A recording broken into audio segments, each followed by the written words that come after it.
Xin chào tất cả các bạn. Hôm nay mình sẽ hướng dẫn các bạn cách in phiếu lương hàng loạt ở trong Excel. Thế thì làm thế nào để in phiếu lương hàng loạt ở trong Excel? Thông thường thì mọi người sẽ tạo rất nhiều cái bảng phiếu lương ở trong Excel. Đấy, tạo rất nhiều. Sau đó là mọi người sẽ in, đúng không ạ? Đấy, thường là các bạn sẽ làm như vậy. Mình thấy là các bạn tạo mấy chục cái mẫu phiếu lương. Đấy, cái mẫu phiếu lương ở trên một sheet Excel, sau đó là đánh số thứ tự, sau đó là in như vậy. Thì một lần in như thế sẽ được là mấy chục cái phiếu lương. Thì nhưng mà nếu mà làm như vậy thì cái bước đầu chúng ta sẽ làm sẽ rất vất vả. Đấy, ví dụ như là bạn mà tạo 10 cái phiếu lương thì chúng ta một lần in là chúng ta sẽ được 10 cái phiếu lương. Nếu tạo 20 cái phiếu lương thì một lần chúng ta sẽ in được 20 cái phiếu lương. Và tương tự như vậy, nếu chúng ta muốn nhiều hơn thì chúng ta phải tạo ra số lượng phiếu lương nhiều hơn ở trong một sheet Excel. Thông thường là mọi người nếu trường hợp mà in phiếu lương ở trong Excel thì mọi người sẽ phải làm như thế. Nếu mà làm như vậy nó sẽ mất rất nhiều công của chúng ta. Đấy, thế thì mình sẽ hướng dẫn các bạn không cần phải tạo nhiều phiếu lương như vậy, nhưng các bạn vẫn có thể in hàng loạt phiếu lương được ở trong Excel. Đấy, in hàng loạt luôn. Thế thì nếu mà trường hợp mà các bạn mà làm giống như cái cách mà mình vừa nói vừa rồi ấy, thì nó phù hợp cho những công ty nhỏ lẻ với lại những bạn mà kỹ năng về Excel yếu, thì có thể là làm như vậy thì có thể giải quyết được cái vấn đề là in được phiếu lương cho người lao động. Ví dụ công ty chỉ có vài chục người hoặc là rất ít người, 100 người, 200 người đổ lại, thì chúng ta giả sử chúng ta in một lần là 10 người thì chúng ta sẽ in 10 lần thì sẽ được là 100 người, 20 lần thì sẽ được là 200 người. Ví dụ nếu mà chúng ta tạo 10 cái phiếu lương ở trên một cái bảng tính Excel, đúng không ạ? Đấy, với những công ty nhỏ lẻ thì các bạn có thể làm như vậy được, nhưng đó chỉ là cái bước khá là thủ công, đúng không ạ? Nếu trường hợp mà bạn làm ở một công ty lớn với quy mô từ 500 người, 1.000 người, 2-3.000 người, nếu mà chúng ta làm như vậy thì là sẽ không ổn và chúng ta mất rất nhiều thời gian và rất là vất vả luôn. Thế thì trước khi mà mình hướng dẫn các bạn in hàng loạt phiếu lương ở trong Excel thì mình sẽ giới thiệu cho các bạn biết là hiện nay có những cái hình thức làm phiếu lương nào, sử dụng phiếu lương như thế nào, gửi phiếu lương như thế nào cho người lao động. Thì mình thấy là có hai hình thức chủ yếu, đó là thứ nhất là gửi phiếu lương giấy cho người lao động, hình thức thứ hai là gửi phiếu lương qua email cho người lao động. Nhưng mà gửi phiếu lương qua email cho người lao động ấy, thì chúng ta cần phải thể hiện đồng loạt, tất cả mọi người đều phải có địa chỉ email. Đấy, sau đó gửi cho phòng nhân sự, sau đó là phòng nhân sự sẽ gửi phiếu lương hàng loạt qua email. Đó, thì mình có một cái video hướng dẫn các bạn cách gửi phiếu lương hàng loạt qua email rồi. Nếu mà bạn nào không biết, các bạn có thể tham khảo. Đó. Rồi, tuy nhiên là cái phương pháp đó nó sẽ phù hợp cho những bạn nào làm từ đầu, làm những cái bạn mà nhân sự làm từ đầu luôn. Thì tức là khi mà có người lao động vào thì sẽ yêu cầu người lao động cung cấp cái địa chỉ email, thì sau đó đến cuối tháng, đến ngày trả lương, thì thay vì công ty sẽ in phiếu lương giấy ra sau đó phát cho người lao động, thì phòng nhân sự sẽ gửi cái thông tin phiếu lương đó qua email cho người lao động. Bởi vì hầu hết mọi người bây giờ đều sử dụng smartphone rồi, cho nên cái việc mà nhận phiếu lương qua email thì cũng đơn giản thôi, đúng không ạ? Đó, thì đấy là cái hình thức là thứ nhất là không cần phải gửi file giấy bằng gửi phiếu lương bằng file giấy cho người lao động, là hình thức là gửi qua email. Rồi, thế thì hình thức tiếp theo là gửi bằng file giấy. Thì như mình kể cho các bạn biết là 20 năm về trước, khoảng 20 năm hoặc hơn 20 năm về trước, thì ở trong thành phố Hồ Chí Minh, mình làm việc ở trong đấy, thì là ở trong đấy người ta đã áp dụng cái cách gửi phiếu lương giấy. Nhưng mà ngày đó công ty sẽ, bởi vì lương là bí mật, cho nên khi mà mọi người gửi phiếu lương thì thường công ty sẽ đút cái phiếu lương đó vào một cái phong bì, sau đó là ghi tên của tên và mã nhân viên và bộ phận của người lao động ở trên cái phong bì đó, sau đó là sẽ đưa cho bộ phận và phát cho từng người. Đấy, ở trong thành phố Hồ Chí Minh khoảng hơn 20 năm về trước thì áp dụng hình thức là như vậy. Mình chia sẻ cho các bạn biết như vậy. Hơn 20 năm về trước là như vậy. Còn bây giờ thì đa phần với những công ty tiên tiến, công ty phát triển thì họ áp dụng cách gửi phiếu lương hàng loạt qua Outlook luôn. Bởi vì hầu hết mọi người đều sử dụng email rồi. Đó, nếu bạn nào quan tâm cái cách đó thì các bạn có thể xem cái video đó ở trên kênh của mình, hướng dẫn gửi phiếu lương hàng loạt qua email các bạn nhé. Đó. Rồi, thế thì nếu mà trường hợp mà bạn không thể gửi được qua Outlook thì chúng ta phải gửi qua giấy, đúng không ạ? Gửi phiếu lương giấy cho người lao động. Thế thì gửi phiếu lương giấy cho người lao động thì sẽ có hai hình thức để in phiếu lương giấy. Thì hình thức thứ nhất là sử dụng mail link để in cái phiếu lương cho người lao động, sau đó gập và phát phiếu lương cho người lao động. Thế thì cái cách để mà chạy phiếu lương ở trên mail link mình cũng có làm cái video đó, và các bạn cũng có thể xem và các bạn có thể tham khảo và các bạn có thể làm theo được cái video đó. Đấy, thì đấy là cái cách để mà in cái phiếu lương, chạy cái phiếu lương hàng loạt qua bằng mail link, để sau đó chúng ta in và chúng ta gửi cho người lao động, đúng không ạ?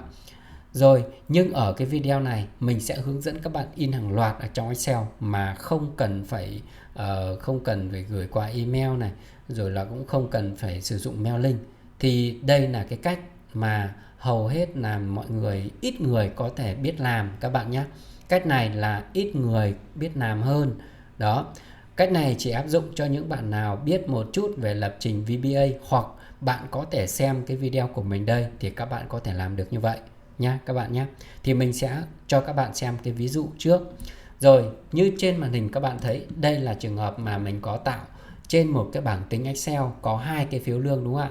Thế thì mình sẽ giới thiệu cho các bạn cái trường hợp mà có một phiếu lương trước.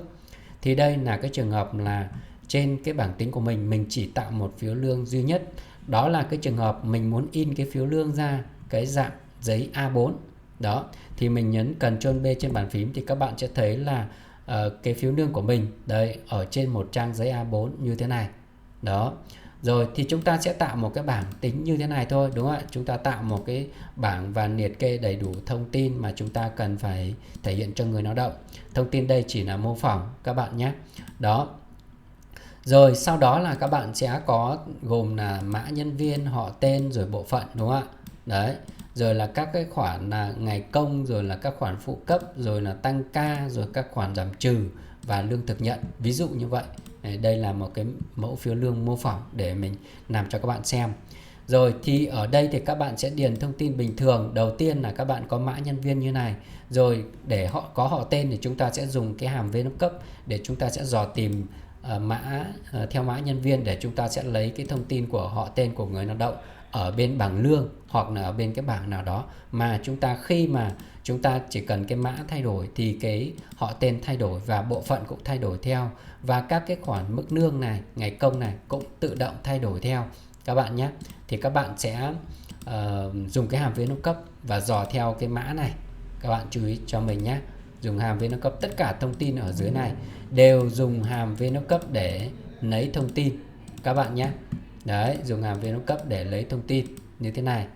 Rồi thì chúng ta sẽ đã biết được cái cách để chúng ta lấy thông tin được trên cho cái phiếu lương này rồi, đúng không ạ? Chúng ta sẽ dùng hàm VLOOKUP để chúng ta lấy thông tin như vậy các bạn nhé.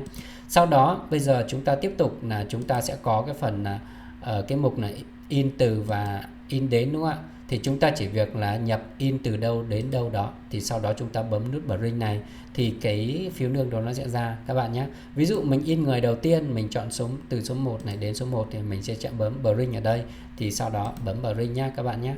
Đó, in ra cho mình. Vì máy mình đang không kết nối với máy in cho nên là mình sẽ đưa vào một cái vị trí là ngoài màn hình máy tính có cái thư mục tên là phiếu lương, thì mình sẽ đặt là số 1 ở đây đi, mình gõ số 1 ở đây. Nếu trường hợp máy tính của các bạn kết nối với máy in thì nó sẽ không có hiện như thế này và nó ra trực tiếp với máy in luôn các bạn nhé. Các bạn chú ý như vậy. khi máy tính của các bạn mà kết nối máy in thì khi các bạn bấm in thì lập tức là giấy sẽ ra máy in mà không qua có cái bước như này. Vì máy của mình đang không kết nối với máy in thì khi nó hiện ra trạng thái như vậy thì nó sẽ in ra cái trạng thái giấy file PDF như này. Mình đặt tên file là số 1, sau đó mình chọn save như thế này. Rồi, như vậy nó đã in ra một người đầu tiên đúng không? Bây giờ mình sẽ thu nhỏ cái màn hình này xuống. Bây giờ cái thư mục phiếu lương đây, bây giờ mình mở lên các bạn nhé. Rồi đây là số 1, mình nháy đuốc chuột, mình mở lên. Thì các bạn sẽ thấy được là cái phiếu lương mà mình đã in ra. Đây, các bạn chờ một chút nhé.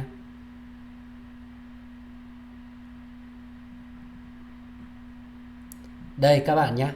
Đấy, đây là cái phiếu lương mà mình vừa giờ mình in. Đấy, mình vừa giờ mình bấm in. Đấy, các bạn thấy chưa? Đấy, mình có thể là zoom nhỏ một chút xíu thì các bạn thể quan sát được hết này. Đó, các bạn thấy chưa? Đấy, thì đây là cái phiếu lương được in ra trên giấy A4. Đúng không ạ? Một phiếu lương, một giấy A4. Đấy, nếu trường hợp mà bạn nào muốn to thì các bạn có thể là làm một phiếu lương trên giấy A4 như vậy. Đó. Rồi, đấy là cái trường hợp mà chúng ta chỉ có một phiếu lương ở trên một trang giấy thôi.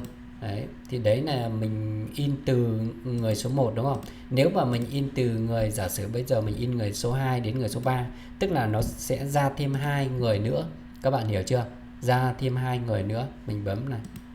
Print đúng không ạ? Rồi mình sẽ gõ số 2 ở đây, sau đó mình chọn save. Tiếp tục lại in người tiếp theo đúng không ạ? Khi mà trong thực tế cũng vậy luôn thì máy tính nó sẽ không có cái bước mình gõ số này các bạn nhé. In trực tiếp ra máy in của các bạn luôn. Nhưng bởi vì máy của mình không có kết nối máy in cho nên là mình phải đặt tên cho cái file mình in ra như vậy, nó sẽ chuyển sang cái dạng file PDF. Bây giờ chúng ta kiểm tra này, đúng không ạ? Người số 2. Đây các bạn nhé, đây là người số 2 này. Đấy, đây là người số 2, đúng không ạ? Rồi, tiếp tục người số 3 này.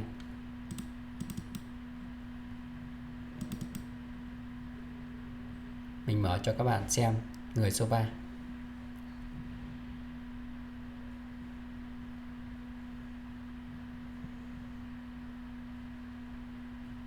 Đấy, người số 3 đây các bạn nhé. Đó, như các bạn thấy. Tức là chúng ta chỉ việc chọn in từ người nào đến người nào thì máy sẽ in ra những cái người đấy cho chúng ta. Đúng không ạ? Đó, rất là đơn giản. Rồi, đấy là cái trường hợp mà chỉ có một phiếu đúng không? Chỉ có một phiếu ở trên một trang một sheet Excel. Trường hợp 2 phiếu thì sao? 2 phiếu thì mình cũng tương tự như vậy các bạn nhé. Đấy, thông tin này lấy tương tự như cái cách mà mình vừa giờ nói với các bạn. Bây giờ mình sẽ in một trang thôi các bạn nhé, để cho nhanh, xong mình sẽ hướng dẫn các bạn làm. Thế thì mình sẽ phải chọn từ 1 đến 2 bởi vì trên một trang giấy thì mình sẽ in 2 người ấy. Các bạn hiểu chưa? Đó, mình bấm print này.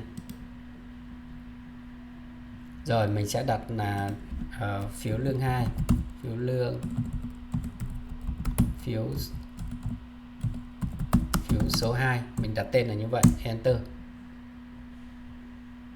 Xong mình sẽ cho các bạn xem là khi mà in 2 cái phiếu lương trên một trang giấy thì nó sẽ xuất hiện như thế nào các bạn nhé. Phiếu số 2 đây, mình mở lên.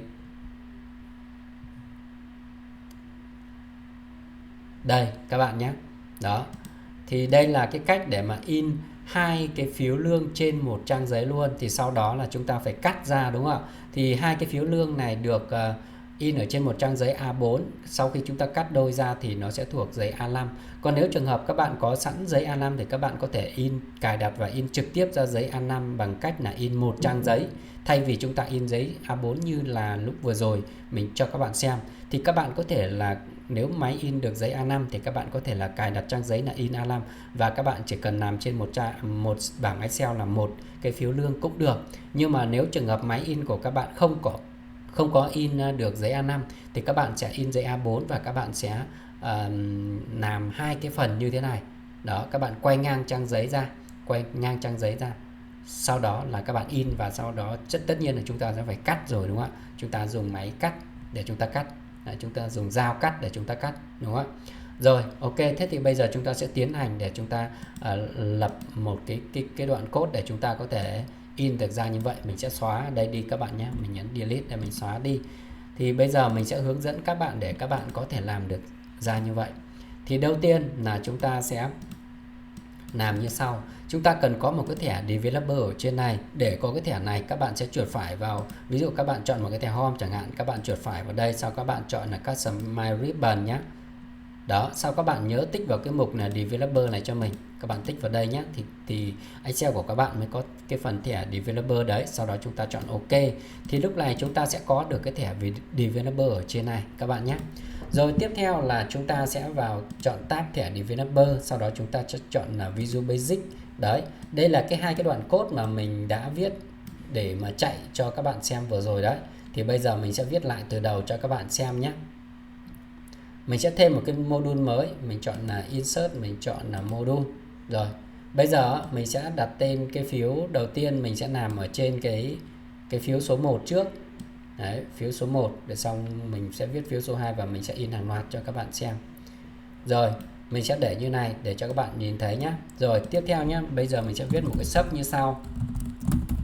Sub phiếu lương. Phiếu lương, các bạn viết tên không dấu các bạn nhé, tiếng Việt không dấu hoặc tên nước ngoài không dấu cũng được.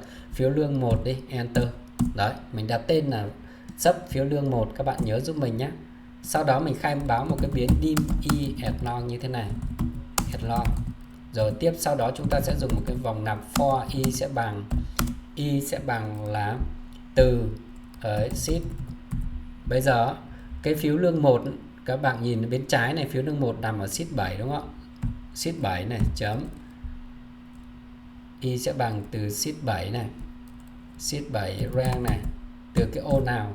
Từ cái ô là G4 các bạn nhé, G4 này, G4 như thế này, đóng ngoặc lại, tu bao nhiêu các bạn? Tu là vẫn là sheet 7 nó luôn các bạn nhé, sheet 7 này, rank này, đến cái ô bao nhiêu các bạn? L4 đúng không ạ? L4 này.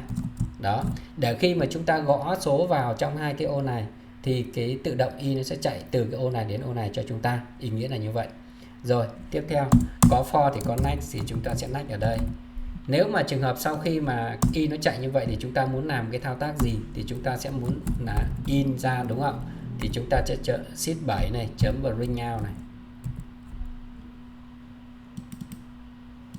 Rồi, nhưng mà trước khi chúng ta in thì chúng ta phải lấy dữ liệu đúng không ạ? Chúng ta phải lấy dữ liệu này. Thì chúng ta sẽ lấy cái mã nhân viên này các bạn nhé. Lấy cái mã nhân viên này từ cái bảng nương sang, từ cái cột B này này. Đấy, lấy mã nhân viên từ cái cột B này sang cái phiếu nương của chúng ta, sang cái ô này các bạn nhé. Thì chúng ta sẽ phải là viết như sau. Cái đoạn code này để lấy giá trị các bạn nhé. Thì mình sẽ viết là sheet 7 này, chấm này, rank, mở ngoặc ra và chúng ta chọn vào cái ô đấy là cái ô C3 các bạn nhé. C3 mặc dù chúng ta gộp nhưng mà chúng ta sẽ tính từ cái ô đầu tiên là cái ô ở cái cột đầu tiên là cái cột C và dòng không phải C3 mà là dòng số 6 các bạn nhé. Mã hàng ở dòng số 6, chỗ này sẽ là C6. C6 sẽ bằng gì nhỉ? Bằng sheet. Chúng ta lấy cái mã nhân viên từ bên bảng nương là sheet số 5 thì chúng ta sẽ viết số 5 ở đây, chấm rank. Chúng ta mở ngoặc ra, sau đó chúng ta sẽ tính theo cột B đúng không ạ? Cột B như thế này. Nhưng mà để cho tự động sau khi là y nó sẽ chạy từ 1 đến số bao nhiêu đấy. Đấy. Y chạy từ 1 đến bao nhiêu thì chúng ta sẽ làm như thế này. Giả sử chúng ta chọn đầu tiên là ô B6 này đúng không ạ? B6. Giả sử chúng ta chọn ô B6 như thế này, B6 như này. Đấy, xong chúng ta in ra. Nhưng mà nếu mà chúng ta để code như này ấy, thì y nó sẽ chạy từ số nào đến số nào, nhưng mà nó sẽ luôn luôn in của cái người đầu tiên này này, luôn luôn in người đầu tiên này, mà nó không có chạy xuống in những người tiếp theo. Vậy thì chúng ta sẽ không viết B6 ở đấy được, mà chúng ta sẽ phải viết là như thế này. Các bạn sẽ viết B để trong cặp nháy kép các bạn nối với chữ Y như thế này. Đó, thì Y nó sẽ nhảy tăng dần. Đầu tiên Y nó bắt đầu từ số 6 đúng không? Nhưng làm sao để biết được Y từ số 6? Trong khi á, mà các bạn sẽ nhập con số vào đây là chúng ta sẽ in từ người đầu tiên thì các bạn sẽ nhập số 1 mà đúng không? Người đầu tiên là cái người này đúng không? Nhưng mà các bạn sẽ nhập số 1 ở bên kia. Vậy số 1 ở đây nó lại là dòng số 6 ở trong Excel. Vậy thì chúng ta sẽ làm như thế nào? Chúng ta sẽ viết một chúng ta sẽ cộng thêm 5 ở đây cho mình. Các bạn cộng thêm 5. Đó. Bởi vì cái dòng số 1 mà chúng ta cần in nó đang là nằm số 6, ở dòng số 6. Chúng ta sẽ viết là cộng thêm 5. Cộng thêm 5 các bạn nhé. Rồi cộng thêm 5 để, bởi vì cái người đầu tiên là chúng ta cần in là ở cái người ở dòng số 6. Đấy. Bởi vì khi mà chúng ta nhập ở đây in là chúng ta sẽ chúng ta gõ là in từ người số 1 đến người số bao nhiêu đấy. Giả sử nếu vẫn chỉ in một người đấy thì chúng ta sẽ nhập là in từ 1 đến 1, đúng không ạ? Thì chúng ta chỉ in một người thì chúng ta sẽ nhập như vậy. Thì chúng ta sẽ phải cộng thêm 5 để y nó sẽ chạy bắt đầu từ số 6 cho đến số bao nhiêu đấy. Đó. Thì đây là cái code để mà in cái trường hợp có một phiếu. Đó. Thì mình đặt cái code này tên là cái sub này tên là phiếu lương 1 nhé. Rồi, thế thì bây giờ mình sẽ viết cái sub phiếu lương 2 luôn cho các bạn biết luôn. Phiếu lương 2 đây, đúng không ạ? Rồi thì mình sẽ viết luôn một thể cho video nó ngắn các bạn nhé. Thì mình sẽ xuống dưới này, mình sẽ copy toàn bộ cái sub này luôn. Bôi đen các bạn nhé, chuột phải này, các bạn chọn copy này. Mình xuống này mình dán đây, xong mình Ctrl V mình dán ở đây. Rồi bây giờ mình phải thay đổi này. Cái phiếu lương số 2 nó nằm ở sheet 8. Các bạn nhìn bên này, các bạn thấy số 8 đúng không? Đấy. Đầu tiên là chúng ta phải đổi tên cái sub này, chúng ta phải đổi là số 2. Nếu không nó báo lỗi ngay. Cùng tên sub, nếu mà tên sub mà trùng nhau là báo lỗi ngay lập tức các bạn nhé. Rồi thì chúng ta sẽ phải sửa một chút thông tin như sau. Bây giờ cái phiếu lương 2 nó không phải sheet 7 nữa mà là sheet 8 thì chúng ta viết số 8 ở đây, đúng không? Và cái từ đâu đến đâu các bạn? Từ ô này đúng không? Ô này là ô 4 này. Đó, từ ô 4 tức là y nó sẽ chạy từ giá trị từ ô 4 đó thì chúng ta sửa thành ô 4 này. Ô 4. Rồi mình cặp nốc mình viết hoa lên cho các bạn dễ nhìn thôi, chứ các bạn viết thường không sao nhé. Chỗ này cũng đến sheet 8 luôn. Đến sheet 8 luôn. Và chỗ này đương nhiên vẫn phải cộng với 5 bởi vì chúng ta vẫn áp dụng in từ một cái bảng lương kia. Đúng không? Các bạn vẫn phải in từ cái bảng lương này, chúng ta vẫn phải in từ dòng này, cho nên chúng ta vẫn phải cộng với 5, là lý do là như vậy. Rồi tiếp theo là đến bao nhiêu các bạn? Từ O4 đến Q4 đúng không ạ? Từ O4 cho đến Q4. Chỗ này là Q4 này. Đấy, các bạn viết thường cũng được, viết hoa đều được. Rồi tiếp theo nhé, đầu tiên bước tiếp theo là gì? Tiếp theo là chúng ta lấy giá trị, lấy cái mã nhân viên này, đúng không? Chúng ta lấy cái mã nhân viên này để sau đó hàm VLOOKUP sẽ dò tìm theo mã nhân viên này để lấy những cái thông tin khác ở bên những cái sheet ở bên trái này, đúng không ạ? Đấy, thế thì chúng ta phải lấy cái giá trị ở mã nhân viên này từ cái bảng lương ở đây, đúng không? Chính là cái cột B này, đúng không ạ? Đó, thế thì chúng ta sẽ viết tương tự như vừa rồi, đúng không ạ? Thế thì chúng ta sẽ viết chỗ này là sheet 8, đúng không ạ? Phiếu lương của chúng ta đang nằm ở sheet 8 và cái ô đó là cái ô này là ô đầu tiên vẫn là ô C6, đúng rồi, ô C6 với cái phiếu đầu tiên vẫn là C6 này. Chỗ này vẫn là BI là đúng rồi. Nhưng mà cho cái phiếu thứ hai này, cho cái phiếu bên này. Đấy thì bây giờ không phải C6 nữa mà là Y6, đúng không ạ? Y6. Thì chúng ta sẽ chọn, chúng ta sẽ copy cái đoạn này và chúng ta dán xuống đây. Đó. Thì chúng ta cái chỗ này sẽ là chỗ này là Y6, đúng không ạ? Y6 thì chúng ta sửa thành Y6. Rồi, Y6. Và chỗ này sẽ là sao nhỉ? Y cộng 1. Bởi vì ấy, khi chúng ta in một lần ấy, hai người thì nó sẽ lấy thông tin của hai cái người thứ nhất này và người thứ hai này in ra trên một trang giấy. Cho nên là đây là người bắt đầu là người thứ Y này, và người tiếp theo là người Y cộng 1 này. Các bạn hiểu chưa? Đó, Y cộng 1 ở đây các bạn nhé. Rồi, tiếp theo chỗ này, sau đó chúng ta in là in cái sheet số 8 thì chúng ta sẽ sửa thành số 8 ở đây. Đó. Thì đây là cái code để mà in trường hợp mà in hai phiếu. Nhưng mà cái quan trọng ở chỗ này, chúng ta phải có một cái bước nhảy ở đây. Chúng ta phải viết là step 2 ở đây. Để gì? In đầu tiên là in hai người đầu tiên, các bạn hiểu chưa? In hai người đầu tiên. Sau đó chúng ta lại in hai người tiếp theo, rồi in hai người tiếp theo, in hai người tiếp theo, cứ như vậy. Đấy, tức là mỗi một lần in thì sẽ in hai người, tức là Y nó sẽ lấy hai người. Lần đầu tiên là lấy hai người này, xong lần sau lấy hai người này, lần sau nữa lấy hai người này, cứ như vậy cho đến hết bảng luôn. Thì con số in đến đâu là phụ thuộc, chúng ta sẽ nhập vào cái ô này. Chúng ta sẽ nhập vào cái ô này. Các bạn hiểu chưa? Đó, đấy là cái code mà đây mình sẽ cho các bạn mở rộng cho các bạn xem này. Đây là cái đoạn code mà mình viết để mà in được ra như vậy. Rồi bây giờ mình sẽ lưu lại, mình bấm vào đây và mình đóng cái code này. Rồi bây giờ mình sẽ tạo một cái nút mới để cho cái code mới đó. Rồi mình sẽ tạo một cái nút mới như sau, mình sẽ vào insert này. Sau đó mình chọn save, sau đó mình sẽ chọn một cái nút này. Đấy, ví dụ mình sẽ bôi đen vào phần này chẳng hạn thế. Đấy, xong bắt đầu mình sẽ chọn một cái mẫu nào đó mà các bạn muốn. Cái này tùy các bạn nhé. Xong mình chuột phải, mình chọn edit, mình viết là ví dụ đây là in đúng không? Đấy, mình viết là in. Đấy, xong bắt đầu mình có thể là căn cho nó giữa như này. Sau đó mình sẽ chuột phải này, sau đó mình chọn là gắn cái code đó vào, mình chọn là assign mark row, mình chọn là phiếu lương 1 đúng chưa? Các bạn thấy vừa rồi mình đặt tên sub là phiếu lương 1 đấy, còn hai cái tên ở trên là mình đặt tên lúc trước rồi. Chọn là phiếu lương 1 này. Ở dưới này mình sẽ chọn là this workbook, tức là code này nó sẽ có tác dụng chạy trong file này thôi, sau đó mình chọn OK. Đó, đấy là cái code của cái trường hợp mà một phiếu.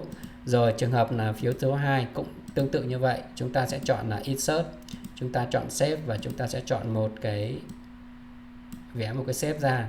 Chúng ta có thể áp dụng một cái mẫu nào đó tùy, các bạn thấy cái mẫu nào đẹp thì các bạn cứ dùng thôi. Chuột phải chọn edit text để chúng ta viết vào đây, ví dụ chúng ta in cũng thế, chúng ta chuột phải và chúng ta căn giữa cho cái chữ đó, ví dụ thế. Sau đó chúng ta sẽ gắn cái code nhé, các bạn chọn vào nó chuột phải này, các bạn chọn assign mark row phiếu lương 2 đúng không ạ, vẫn trong cái this workbook vẫn là trong file này, xong chúng ta chọn OK. Rồi bây giờ chúng ta sẽ in, chúng ta kiểm tra xem cái code mà vừa giờ chúng ta làm đấy nó có hoạt động tốt hay không. Đầu tiên chúng ta sẽ kiểm tra xem cái trường hợp mà in có một phiếu đúng không. Chúng ta ở đây các bạn thấy nhá, không còn gì nhá các bạn nhé. Bây giờ mình sẽ chạy này, mình bấm in này. Rồi mình sẽ gõ số 1 ở đây, mình chỉ in, trong tình huống này mình in một người thôi, mình chọn save. Rồi bây giờ mình kiểm tra kết quả này, đây số 1 đây, mình mở lên nhé. Thì các bạn sẽ xem là nó có ra đúng như là cái mà chúng ta vừa giờ chúng ta viết hay không. Đó, các bạn chờ trong giây lát. Đó, đấy, nó ra rồi các bạn nhé. Các bạn thấy chưa? Người đầu tiên, đúng không? Đó, vậy là code của mình viết chính xác rồi các bạn nhé. Rồi bây giờ mình sẽ quay lại mình in người số 2. Đấy, trường hợp phiếu số 2. Bây giờ mình vẫn in phiếu số 2, trường hợp mà có 2 phiếu trên một bảng tính như này ấy, các bạn sẽ phải gõ in 2 lần một người, cho nên là các bạn phải gõ từ số 1 đến số 2, hoặc các bạn sẽ gõ số 1 đến số 4 để chúng ta có thể in được 2 người các bạn nhé. Chỗ này bởi vì xếp 2 mà, cho nên là một lần in được 2 người, cho nên là chỗ này mình phải gõ từ số 1 thì chỗ này phải số 2. Nếu đây gõ số 3 thì các bạn phải gõ lên đây là số 4. Các bạn hiểu chưa? 3 4. Đấy, thì mình sẽ chọn in này. Rồi chỗ này mình đặt là số 2 đi, sau đó mình chọn save để mình kiểm tra cái kết quả cái code mà mình viết vừa rồi cho các bạn xem đấy, nó có chạy đúng hay không đấy. Các bạn hình dung là như vậy. Đây là số 2. Mình mở lên. Đấy, các bạn thấy chưa? Đấy, đã ra chính xác rồi các bạn nhé. Đó, thì hôm nay mình đã bớt thời gian ra để mình hướng dẫn các bạn cách là in hàng loạt phiếu lương ở trong Excel luôn, mà không cần phải dùng đến cái phương pháp là mail link các bạn nhé. Đó, các bạn chỉ cần xem theo và các bạn có thể làm theo hướng dẫn mình ở trong cái video này là được. Đấy, cảm ơn các bạn đã theo dõi và đừng quên đăng ký kênh để cập nhật những cái video mới nhất. Xin cảm ơn các bạn và hẹn gặp lại các bạn ở những cái video tiếp theo.